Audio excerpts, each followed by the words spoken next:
there's this fear of this rejection, or I'm going to be Mhm. judged if I don't do it. And I go, so what? You're allowed to change your mind.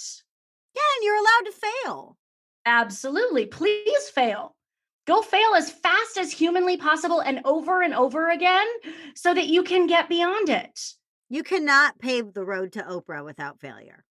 Oh, write that down. That's the pull quote, my friend. You cannot pave the road to Oprah without failure.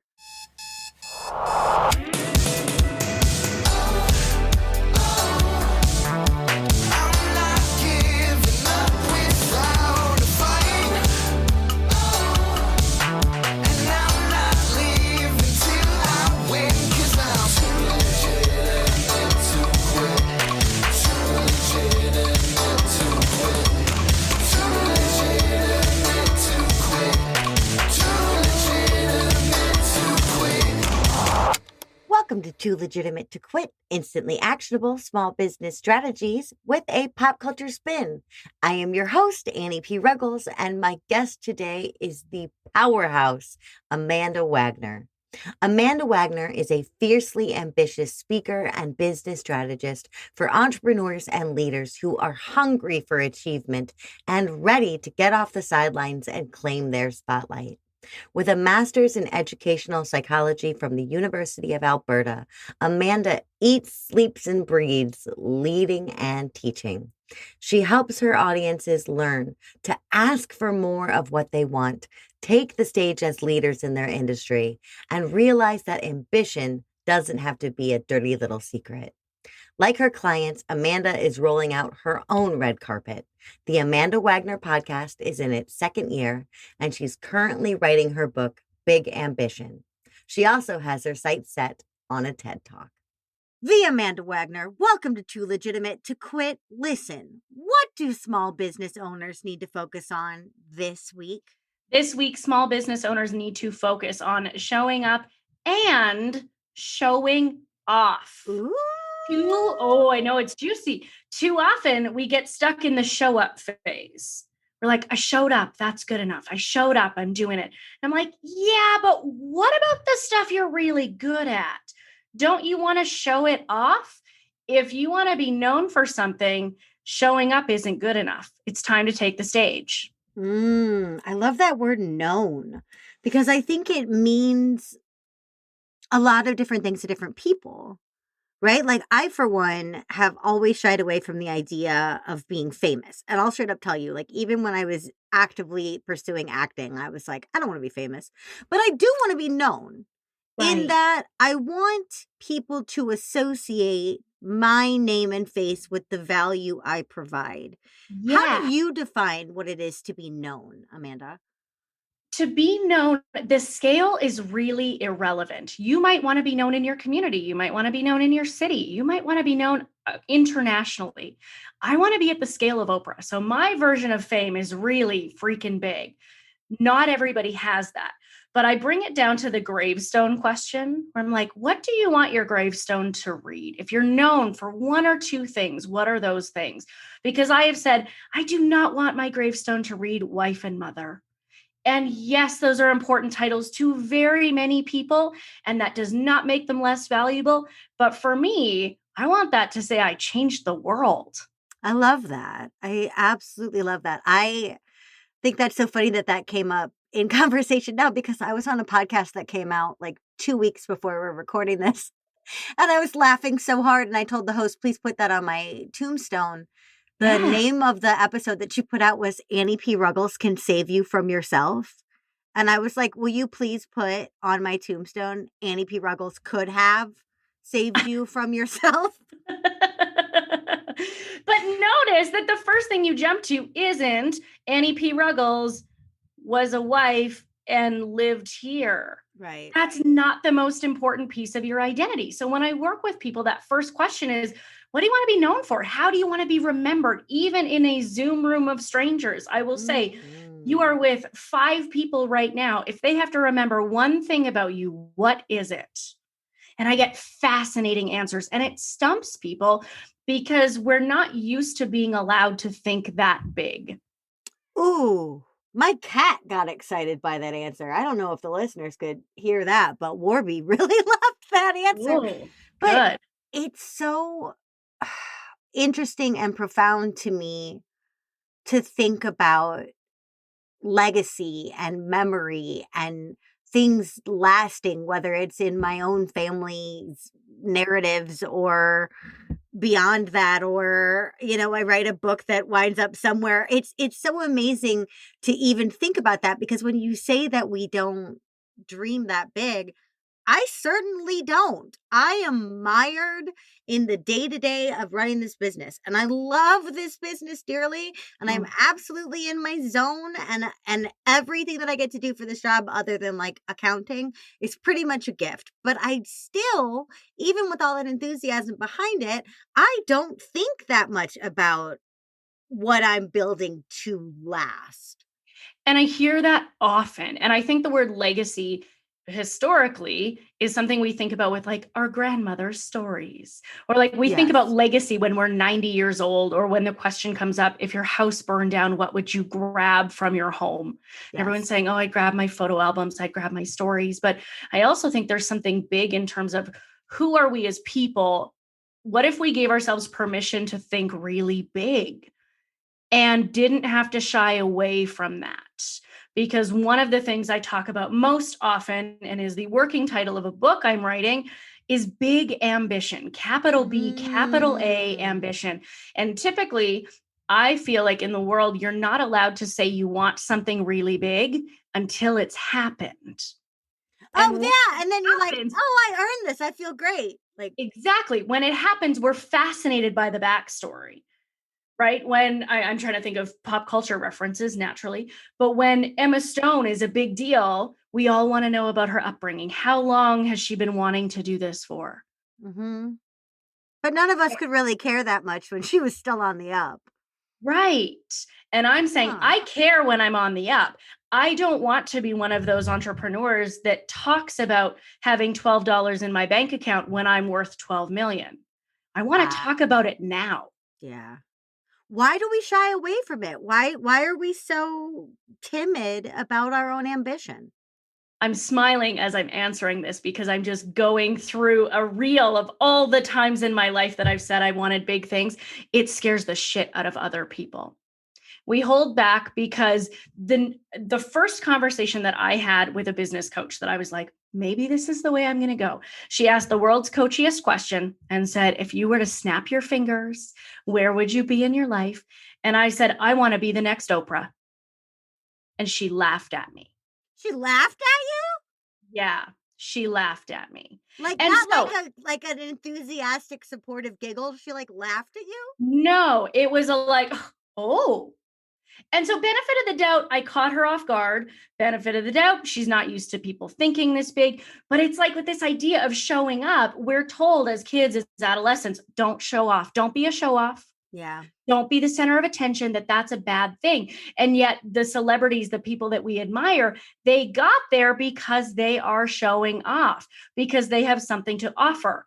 And so I think we're so afraid of doing it because that judgment just pushes us down. And we get someone's too big for their britches. You haven't earned that. You're a shitty millennial who thinks she deserves everything. No, I'm actually prepared to work really fucking hard, and I still want it. Oh, we poor elder millennials. We get such a bad rap, because I do the same thing. I'm like, ugh, millennials. And then someone's like, Annie, you are a millennial. We are them. Yeah. Like, what? I work harder than... No, whatever. We're not going there. We love you, millennials. We love you. Work I hard. married a Gen X. Is that what he is? I married an older man, so I feel like I get some street cred there. I married a younger man, so I went hardcore into millennial. But, it's fine. It's all good. You two enjoy your avocado toast every weekend, I'm sure. We do a lot of brunching. Anyway, but this idea of showing up and being the center of attention,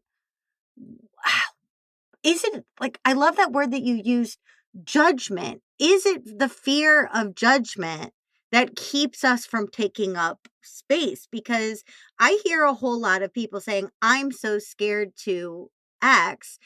Who's more afraid? The people that we are becoming, or the people that might get affected by who we are coming? Great question. I feel like we're stuck in this crux of you're not allowed to want big things until you get there.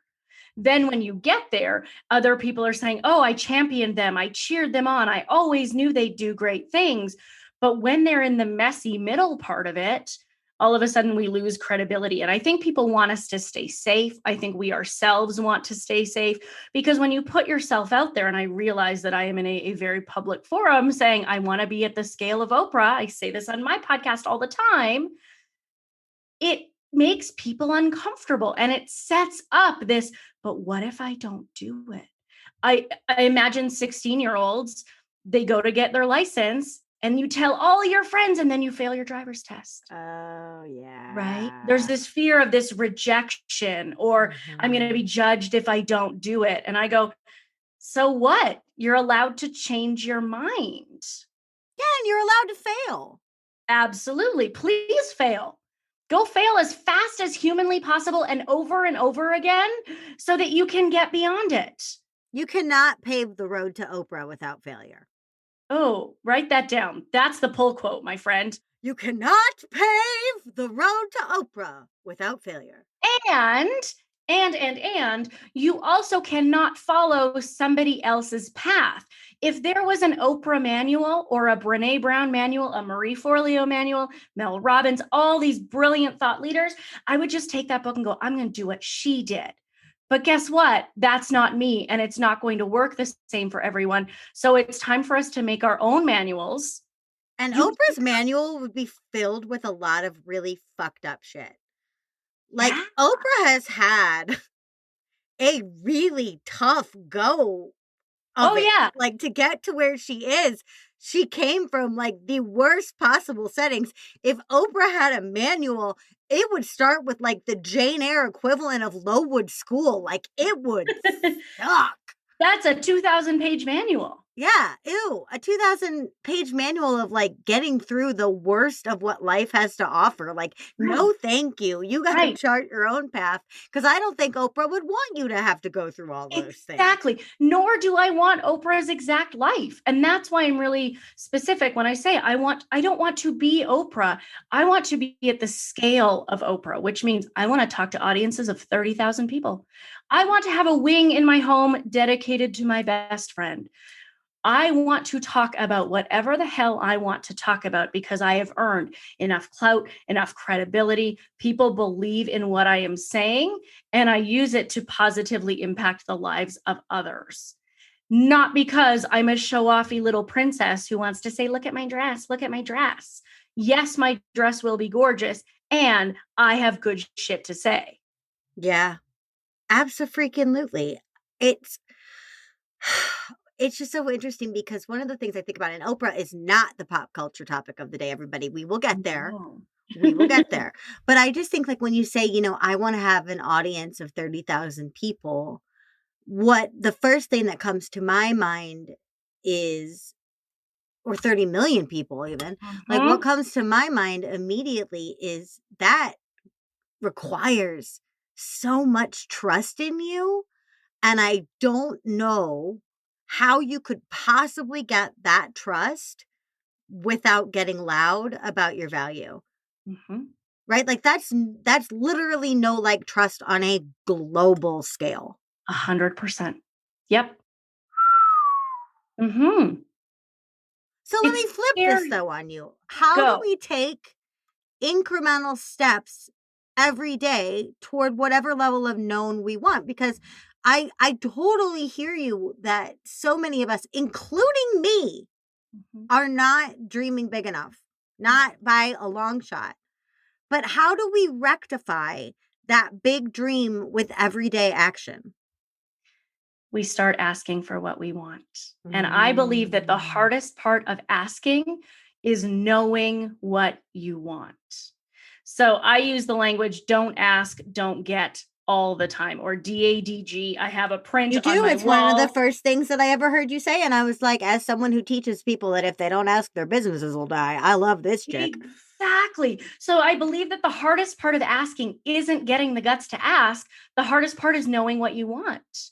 So I recommend that people keep a list, a tally, something next to their bed or their desk, and they think, oh, I want that. Write it down. Once you know what you want, we can figure out, how do we ask for it? How do I need to be more visible? Annie, how did I get on this podcast? You asked. Yep. Yeah. I asked the question. Yeah, you said, hey, I want to do a, spoiler alert, drag race episode of your podcast. And I said, hell yes! Because you asked and you got. And I would have gotten around to asking you eventually.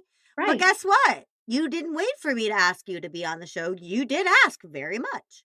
I use this language I have a program called Claim Your Spotlight, and I host free workshops called Claim Your Spotlight. And I lead people through my 15-year-old brain when I'm learning to drive. I'm in the car with my dad and I'm signaling. I'm on a busy highway, signaling, looking over my shoulder checking. And finally, my dad says to me, "What are you waiting for? An invitation?" Oh. And I use this language and I say, how long are you going to wait for this invitation? Because as much as I want to believe that Oprah is going to phone me right now, or RuPaul is going to show up at my door, or Mel Robbins is going to say, Amanda, I've got this great platform, come speak with me, I think I'm going to be waiting a long time. Yeah. And I don't want to wait to be discovered. And so when I work with other small business owners, I'm like, you can wait. But how are you going to feel if a year from now, 5 years from now, we're having the same conversation and you've waited again? Does opportunity just happen? It doesn't, right? We have to go out and create it, truly, because I know I've felt in my 9 billion years of business that I've been accidentally resentful of when I see opportunity, big air quotes, land in the lap, even bigger air quotes, of people that I know. But I think that was jealousy blinding me from the fact that they made that opportunity by being visible and vocal, right? Yes. And shameless plug here, episode 11 of the Amanda Wagner Podcast, we talk about professional envy. Ooh. And I see what somebody else has and I go, why does she have it and I don't? And I go through all the reasons that I'm not up there. Why is she on stage? She's prettier than I am. She's skinnier than I am. She has more degrees than I am. She knows the right people. The only reason she's up there and I'm not is because she's doing it and I'm still thinking about it. She asked for the opportunity and I'm still here trying to craft the perfect email. Oh, doesn't that kick anybody else in the solar plexus? Right? She's doing it and I'm still writing the email. I'm still thinking. Write that down. There's a second full I refuse to look at one more person on a stage and go, she must have something that I don't know. No, she fucking asked for it. This opportunity did not just fall in her lap. And there's a lot of language in the coaching consulting world, the human world, if you will, of compare and despair. We compare ourselves and we get sad and we get disappointed and we're down on ourselves. And I've been there, I've done that. I still do it sometimes, but I'm on team compare and declare. If you have it and I want it, I am going to find my way to get it. It is going on my list of things I want. Oh my God, compare and declare. I need that on a t-shirt. I need that on a tote bag. I need that on a sign for this here off this wall. Compare that will be the next and declare. Yeah, you have it. I want it. I will get it. For me, a lot of times when I'm working with clients, they have a really hard time answering the question, what do you do better than your competitors? And so for them, I have to start with, well, what do you do differently? And why does that matter? But I am so excited by the idea that once you figure out what you do differently and why that is better, then get out there and freaking shout it, man. I'm always telling people, whatever your competitive advantage is needs to be on your tongue at all freaking times. But I have never heard that put so eloquently as compare and declare. Thank you. I'm going to take that baby to the bank. It feels good, hey? Oh, it feels really good. Right. And when you're looking for your competitive advantage, it sounds very like, let's do a SWOT analysis. Let's do a matrix. And yes, we can do that. But in order to figure out how you're better, you have to figure out how you're different. And most people, I think, are better and different when they become more assertive and they become more comfortable saying, yes, this is what I stand for. And it might mean some people don't like you. It might mean that you piss some people off. Guess what? You probably don't want those people anyway. Yeah. My Instagram bio says no fluffpreneurs here. If that bothers you, you're probably not going to love my space. That's okay. If that I don't bothers want to you, be you for might be everybody a little anyway. fluffy. And that's okay. If fluff is your thing, Fluff as much as you would like, but this just might not be the community that lights you up and excites you. oh, I love that. I mean, one of the best things that I did in the weirdness of 2020 is I created a visual bio for myself, and it's a Venn diagram. And there's a picture of me in the middle, and on the top it says creator of the non-sleazy sales method. On the left it says speaker, author, podcaster, whatever. But on the right it says soul of a Muppet. Mm-hmm. And I can't tell you how that one choice that I made to just own that and be goofy about that has been so magnificently polarizing for me, because they're not going to listen to this show if they see my Muppet ass and they're like, whoa, she's ranty, I don't want to hear her. Okay, then fine. Then bye. But I also have had people that are like, soul of a Muppet, I got to know you. They haven't even met me. Tell me more. And who doesn't want more clients that say, I'm in, tell me more, take my money, because there's something that you say or something that you did that connects with people. And I imagine you get to do your best work with the people who do respond well to that. Yeah. And you know what? It's those people whose rejection hurts anyway. Not that all rejection doesn't suck. It does. But like I this is the new famous story of my new life as a podcast guest and podcast host. I was on a video podcast and I had a cold and I was trying really hard not to sniff. But what happened was I kept touching my nose and I wasn't even really noticing it. But I wound up looking like Donald Trump Jr. Like I looked very nose specific. And so, of course, some troll on YouTube was like, that girl's on coke. I was just going to say. And I was like, oh boy, my energy plus touching my nose does look awfully coke-like. And did that sting? Of course it did. But did I know that I wasn't on coke? Of course I did. Did I know that this is just my natural exuberance and that I also had a cold that day? Yeah, but also at the end of the day, am I going to put more emphasis on that girl's clearly on coke or the comment right below them that was like, this is one of the best interviews I've ever freaking heard about sales?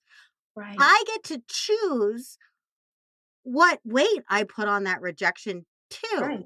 Right. Which feedback am I actually going to take in and adjust the way I do things or give it a second thought? Right. I've had nasty feedback too. I've had people recommend therapists to me. That's a fascinating one. Like, here are some mental health resources for you. What? You're a narcissist. You're ego driven. I'm like, okay, great. Thank you. I have a therapist. Her name's Meg. She's great. Hi, Meg. And this might not be the place for you. And that is A-okay, because I am not here to win over people who aren't into me. Yes, I want to be liked by everyone. And yet I am not letting that slow me down. I am not for everyone. This is good news. You know, I love, before we transition, I just really want to touch on this, which is in our industry, which is the coachy human space, as you would call it, which I love. I love all of your terms, always, as a general rule, because they're all freaking brilliant. But anyway, I digress. Like, I have been told, because my program is called Sales for Empaths, that the word empath is really overused or misunderstood. But I don't want to talk about that. I want to talk about another word you said, which is that people think if you have ambition and you want to fill big britches, that you're automatically a narcissist. 100%. Yes. Ambitious. Ambitious. Ambitious. That just slipped out. Ambitious people are cutthroat. We are bitchy. We are too loud. We are too intense. We want it all. We're not empathetic. We don't care. We'll do anything. Bullshit. Ambitious people get shit done. And I am on a mission to tell people and to invite people in and say, your ambition does not have to be a dirty little secret. You do not have to be afraid of sharing that you want big things. And in my space, I encourage that. I say, give me the scary thing that you want, that you are too afraid to tell somebody else. Mm. And the beautiful things that come out of these people's mouths. I have a photographer who says, I want to have a gallery show in New York City. I've never said that out loud. I want to photograph Harry and Meghan Markle because look at the photograph that they have now. And that is not a good maternity photo. I can do I better. love that you also just turned Harry's name into Harry Markle, which is should be.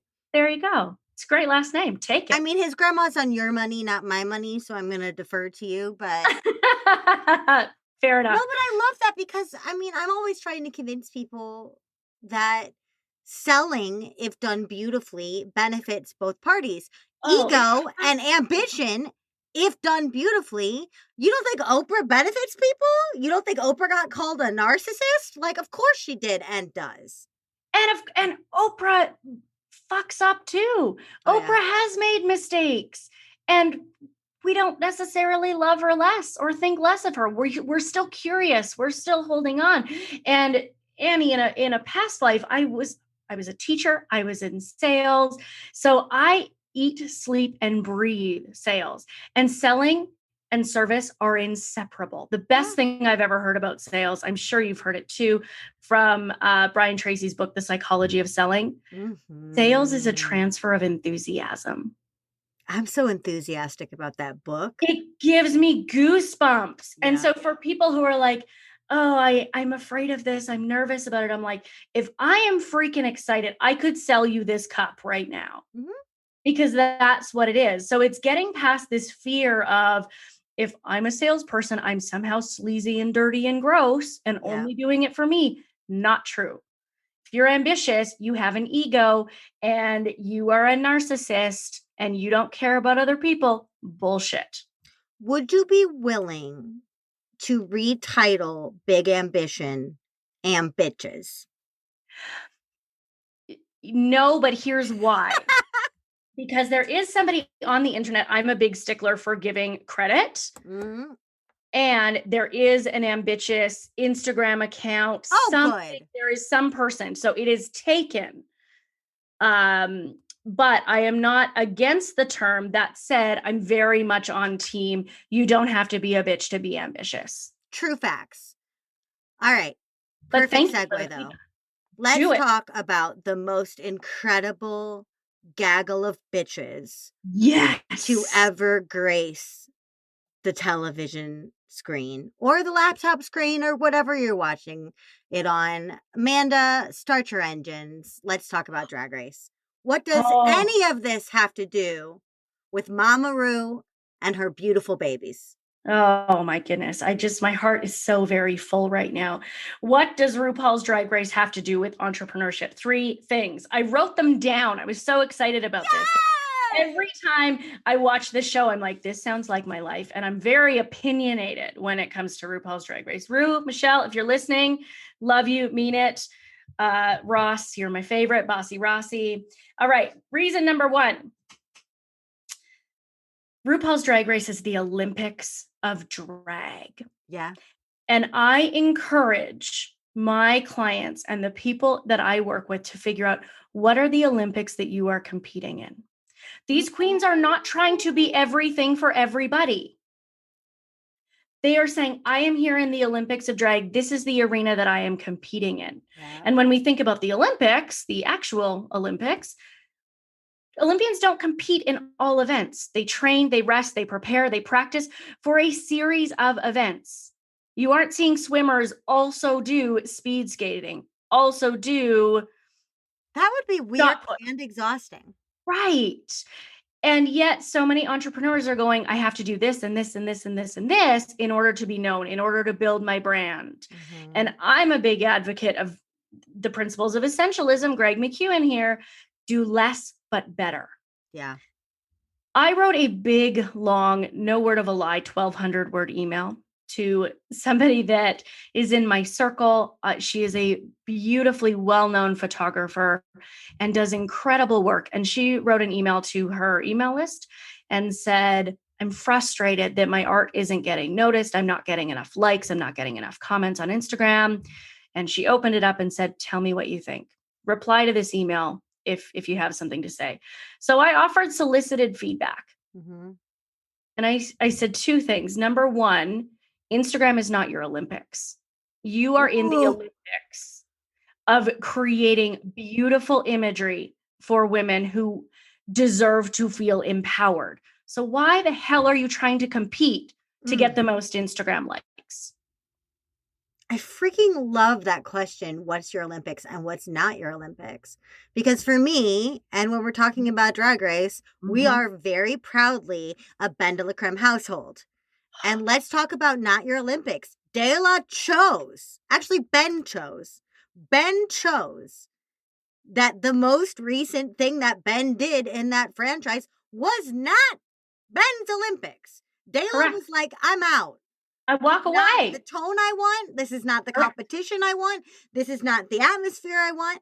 I'm out. And a lot of people were like, oh my God, bite the hand that feeds you, De La. Meh, meh, meh, meh, meh. And I remember being like, no, I'm going to use female pronouns for this so it's easier to not just be like all over names. But like, good for you, bitch. Good for you for knowing, again, the question I didn't know how to phrase that you phrased perfectly. That was not De La's Olympics. And she walked when she was winning. She chose it. And so while I am not a big fan of the Ginny Lemon exit in UK, I stand for De La here. It was not her Olympics. This is not the game I want to play. So let me do what I want. Well, and she didn't need to prove herself anymore. To your point, she was winning. Yeah. And the thing is, if you're winning at a game that isn't the right game, do you still want to win it? Why are you even playing the game? Right? Like, I love that we've had like Oprah, and now we're talking about the Olympics, and now we're talking about Drag Race. But for me, what just came up is that idea of like, what competition do you want to win? And for me, that comes up on Cobra Kai, which we covered a couple of episodes here on this show. But he says, Johnny Lawrence says to his two stars who just were total assholes in the tournament, he asks the girl in Cobra Kai, what if do you want to be a lion who kills another lion, or do you want to be a lion that kills a wounded monkey? And she's like, I want to be the lion that kills a lion. And he's like, yes, you beat your opponent at their best, not at their worst. And so that again is, what competition are you actually in? Right. But you're totally right, because other than being the Olympics of drag, and other than being this show of essentialism of talents all combined, Drag Race is not a show where you are allowed to blend. Even with yourself, you're not allowed to rest on pretty. You're not allowed to do the same shtick over and over and over and over. That's why people didn't think Sharon Needles would go as far as she did. Or Jinx Monsoon. Or Jinx Monsoon, because they're like, this is a one-trick pony. And then, they're like, oh, am I? Watch this. No, I'm not. I can do glam. I can do things other than horror. Right? But it's like, okay, underestimate me. See how that goes, right? Exactly. Just watch me and flip the table. Watch me. In this same email to this person, again, who I respect and admire and have worked with and will continue to work with, I also quoted a random person who was in a Tim Hortons coffee lineup, Canada Proud. Not a big Tim Hortons fan. It doesn't matter, but it's a Canadian thing. But I own that Tim Hortons is a central part of the Canadian milieu. Idiom. Yes. Yeah, the milieu. Exactly. There was somebody complaining in a Tim Hortons lineup about how long the wait was. And this random person said to the other stranger, it gets easier when you realize you're here by choice. And I think of this all the time, because I said to this photographer, Instagram gets easier when you realize you're here by choice. This free app owes you nothing. You are competing in a different Olympic event. Put your energy there. So that's freaking gorgeous. That the Olympics of drag. Like, you are here by choice. But yeah, okay, the Olympics of drag. Go, tell me. Okay, so thing number one is the Olympics of drag. They are competing in their Olympics. What is your Olympic event?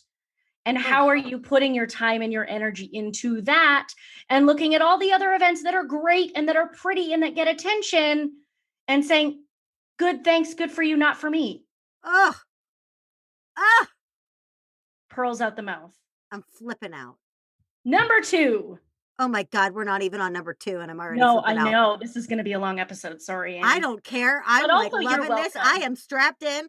I am all in, and I wish I had popcorn. Number 2.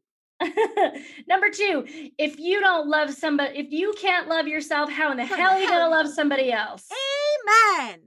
Amen. Amen. You could get an amen on that line forever. Right.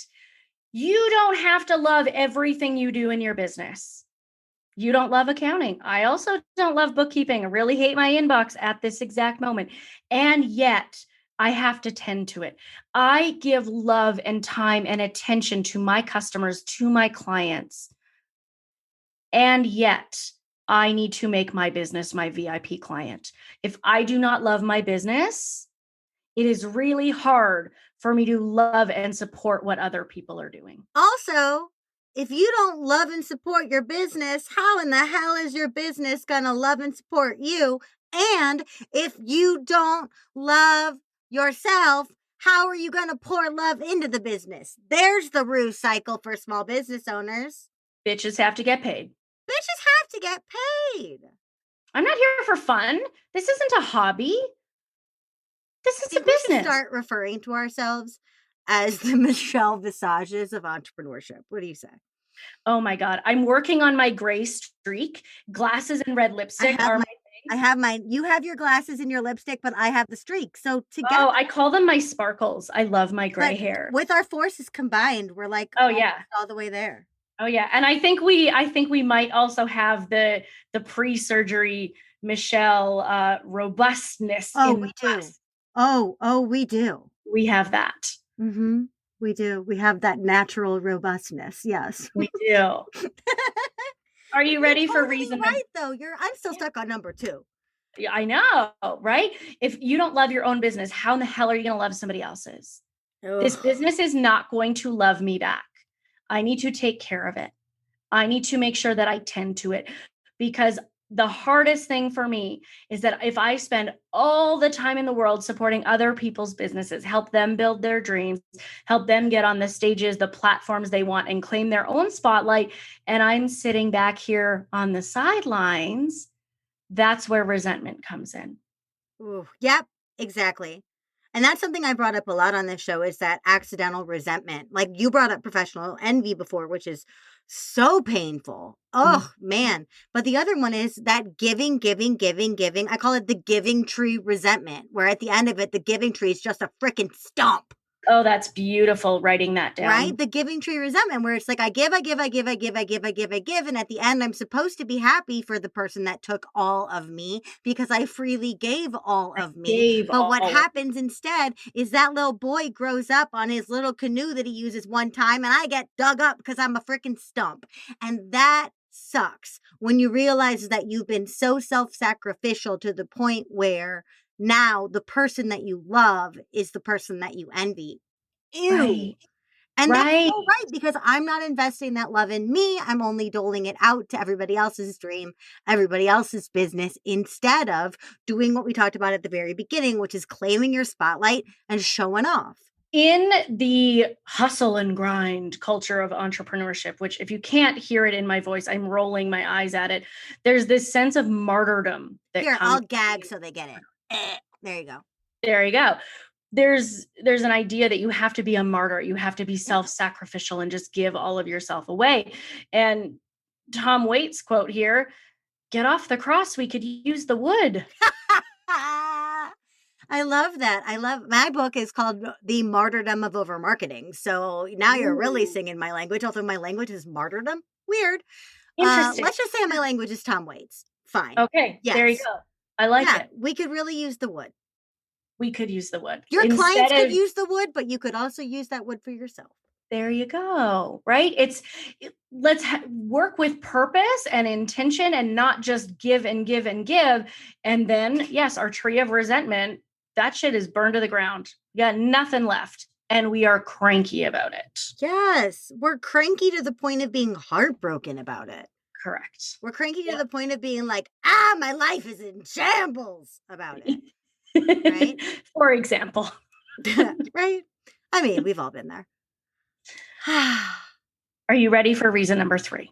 Yes, I have taken a deep breath. I have composed myself and I am ready for number 3. The biggest piss off for me when a queen is kicked off of RuPaul's Drag Race. She says, "But I have so much more to show." Bitch, why did you hoard your best look? You thought you'd make it to the top 3, so you're not going to show off until you get there? There's this idea around hoarding our best ideas. We keep it so close to our chest and we wait for someday. And I don't mean this in a like, you could die tomorrow, life is short way. That is not what I mean it.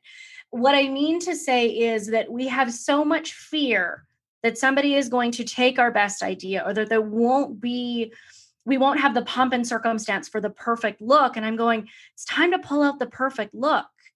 Why are you saving your best garments for the final runway if you don't know if you're going to get there?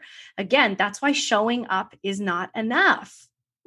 It is time to show off. I have so much more to show. How sad now. I never thought about how sad that is, because it breaks you my had heart. the chance. You had episode 1.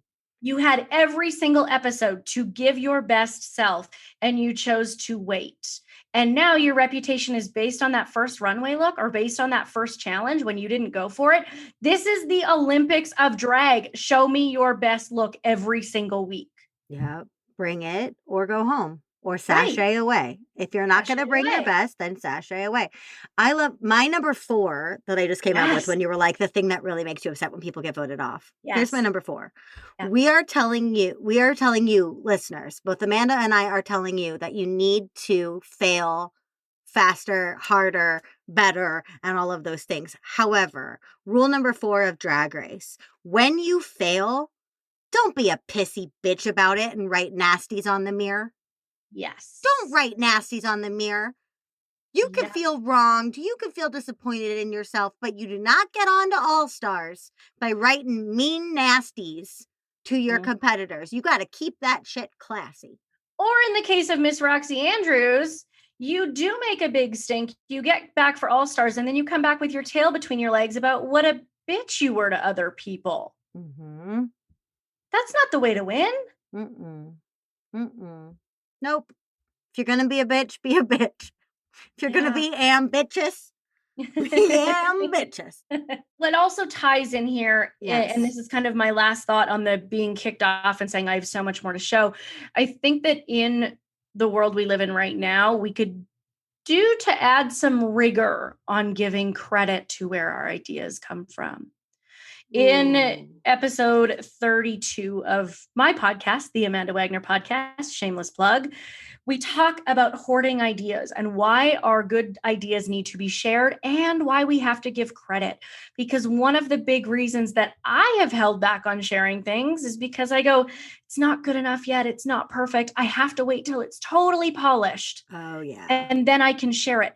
I also live in fear that if I share something before it's polished, someone else is going to take it and make it perfect and it won't be mine anymore. But that's where there's this sense of academic integrity that I want to bring into the Instagram world, the entrepreneurship and coaching world, where I don't take an image and credit Pinterest.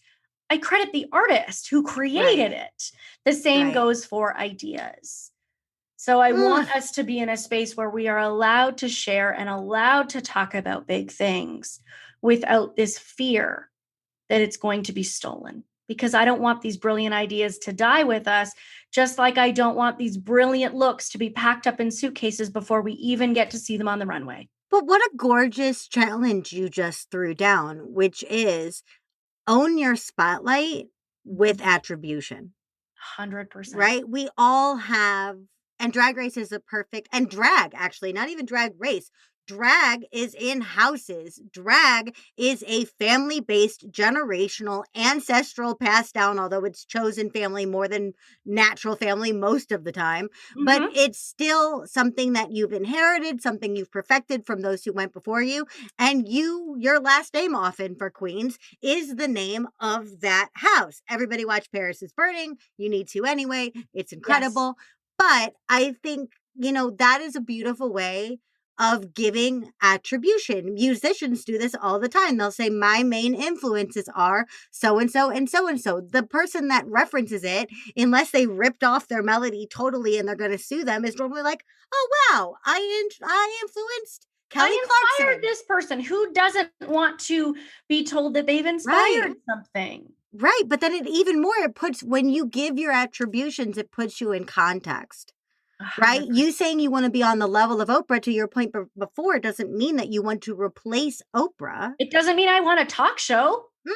But it means that you have been, your nature of what you've won and your idea of what's possible has been changed by Oprah. So when you say you want to be on the level of Oprah, that's you attributing part of your definition of success to Oprah. Awesome.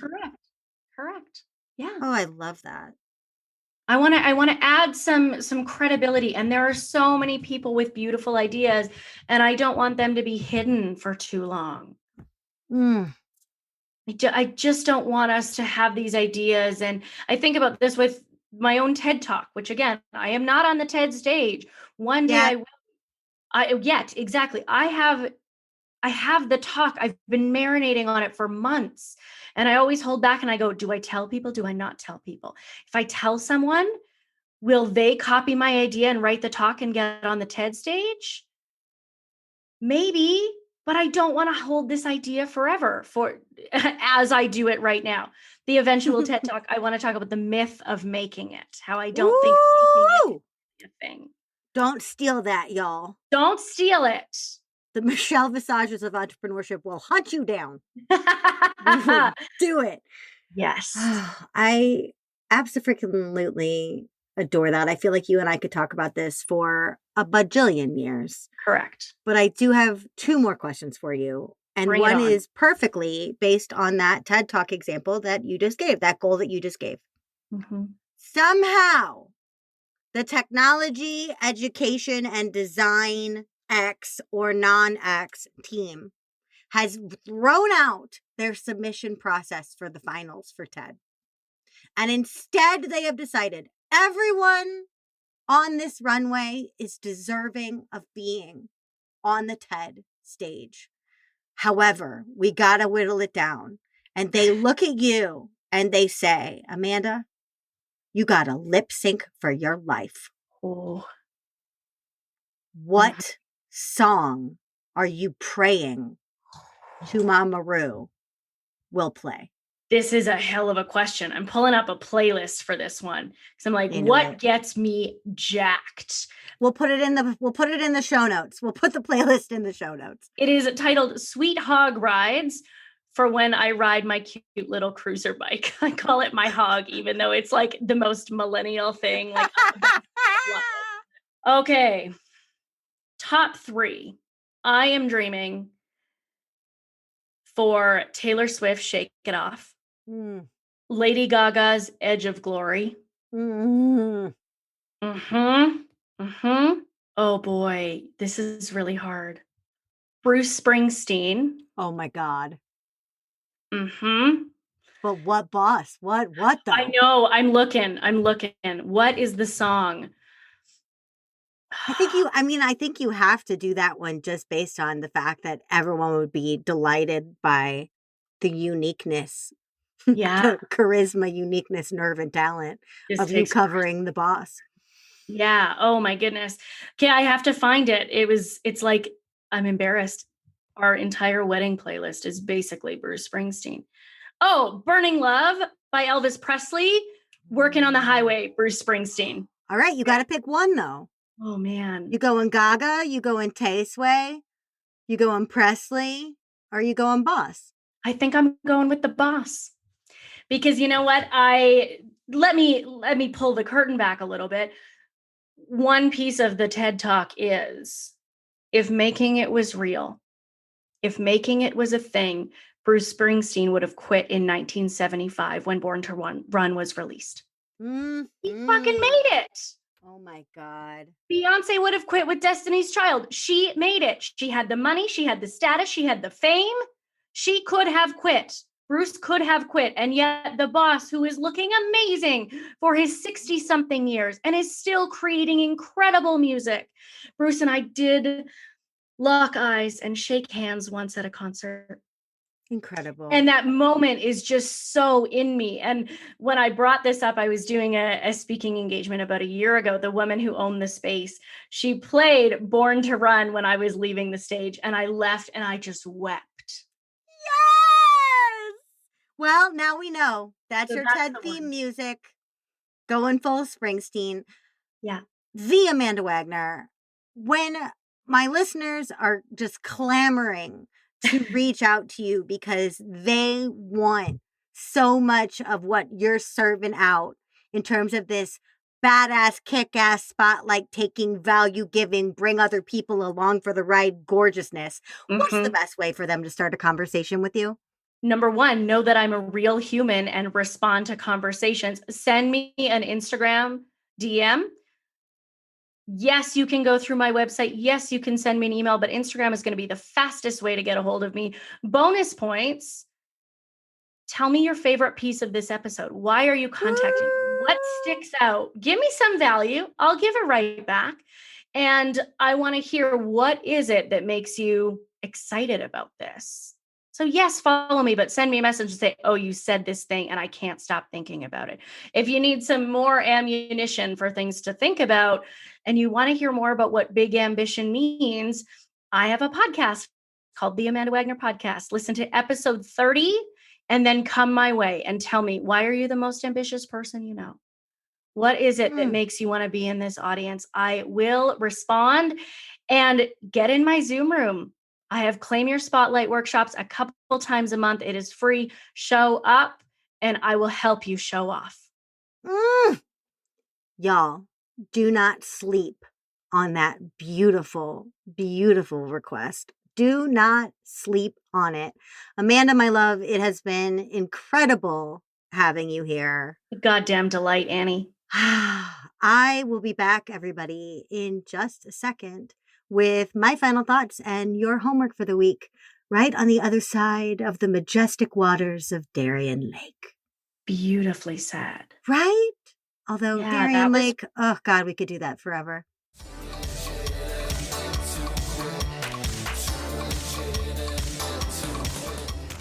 Well, hey there, listeners. I feel like there is an endless font of inspiration attached to Drag Race. We could talk about Mama Ru and her empire, about RuPaul Andre Charles and how he carved out a legacy for himself, or any of the racers, really. Even Shangela is inspiring in the right lens. But instead, I'm fixated on Ru's special recipe, the 4 qualities that make a phenomenal drag queen. Charisma, uniqueness, nerve, and talent. Yes, it's also an acronym for a very polarizing word for lady parts, but damn if it isn't a perfect combination for entrepreneurship. Charisma, the magnetism and trustworthiness it takes to draw someone in. Uniqueness, your very own corner of the market, your voice, your style. Nerve, the tenacity to keep getting on this damn self-employment roller coaster every day and to do hard things with grace and enthusiasm. And talent, the gifts we have and our ability to share them with others. I want to zero in on nerve. Charisma, uniqueness, and talent are muscles that can be strengthened, sure, but many believe that you've either got it or you don't. And if you're listening to this, I'm going to assume you do. But nerve is tricky. Nerve requires gumption and bravery and a fair amount of fuck it, let's see what happens energy. Your homework this week is to do that thing, you know what thing, that you've been procrastinating because of fear. That fear may be feeding on a perceived lack of clarity, resources, support, or something as simple as that pimple on your chin. But pay it no mind. This week, you're unstoppable as long as you just keep getting shit done. That lurking task hasn't left your to-do list for a reason. It's important to you. This is the week you crush it so you can sashay away into easier, more fabulous territory.